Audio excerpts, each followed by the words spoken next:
Welcome to the video lecture on Financial Instruments and Markets. In this chapter 12, we are going to learn about performance of portfolio.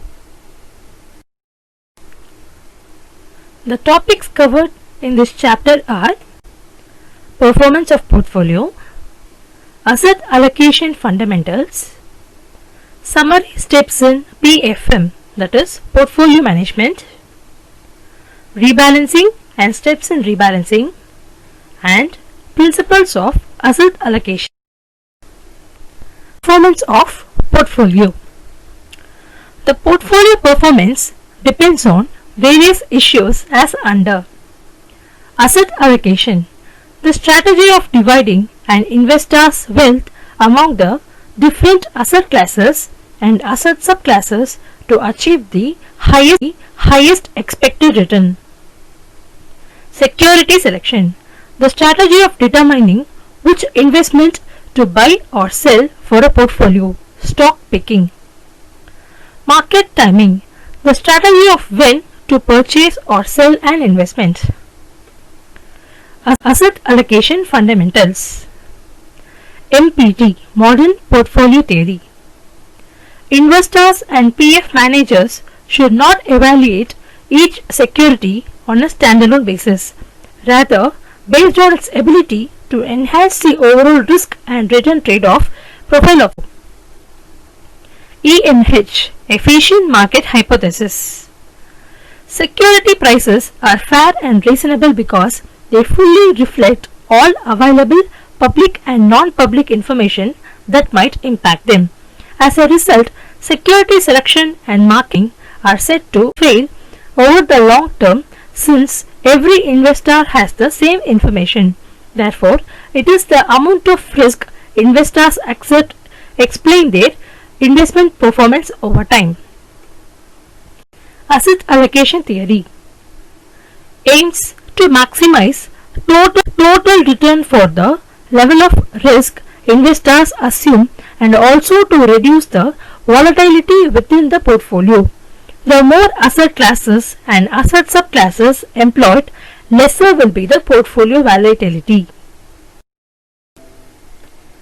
Constraints. In accomplishing the optimal portfolio, the following constraints are obtaining parameters and limitations that must be adhered to when designing, constructing, monitoring and rebalancing a portfolio. There are 5 constraints.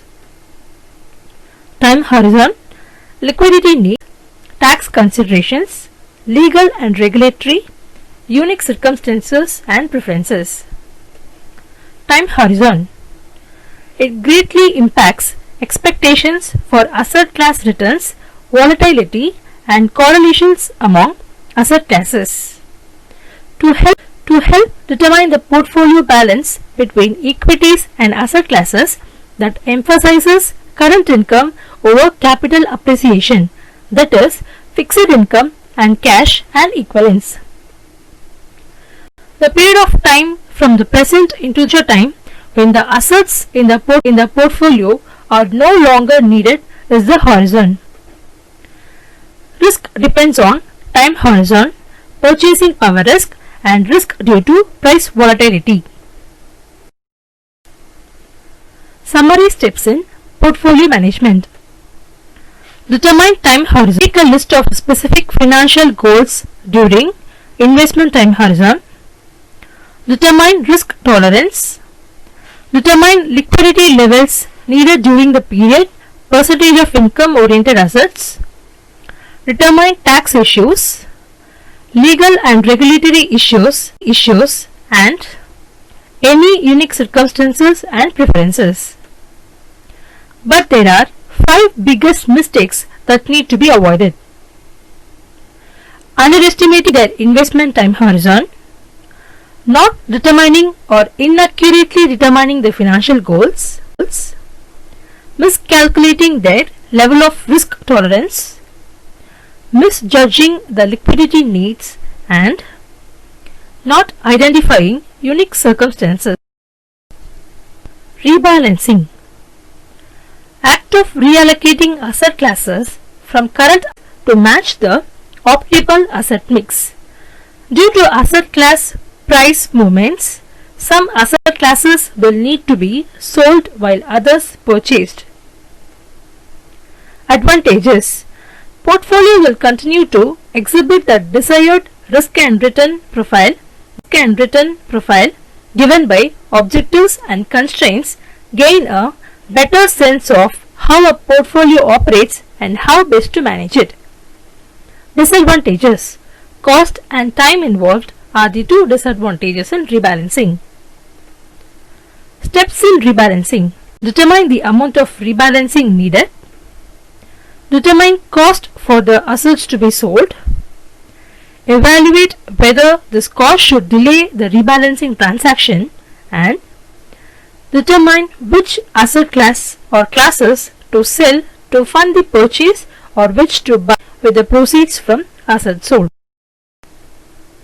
10 cornerstone principles of asset allocation. First principle is specific financial goals. Being clear about the goals or the results needed from the portfolio. Willingness to tolerate risk. Being focused and defined about the risk cutoff levels and bearing instincts. Ability to tolerate risk, that is time horizon and wealth. Clarity about time of sustenance in investment periods and square returns. Expected total rate of return. Maintaining close watch on bottom line and maintaining a formula basis. Risk return trade-off profile. Bounding risk profiles needed be drawn and needed be maintained. Optimal asset mix. The optimal asset mix based on objectives is decided and the formula is maintained in each rebalancing. Correlation. The performance of the portfolio need to be correlated with the portfolio objectives and any rebalancing needs to be pursued towards the set goals. Time horizon. The time period of sustenance and the time horizon depends upon speculation and saving needs to be understood and structured in the portfolio. Diversification. One basket mitigates the risk, no doubt, but how many baskets to hold could be another critical decision. Rebalancing. This means review and readjustment, correcting erroneous decisions taken earlier or making best use of new opportunities or investment avenues. That's all for this chapter. Thank you.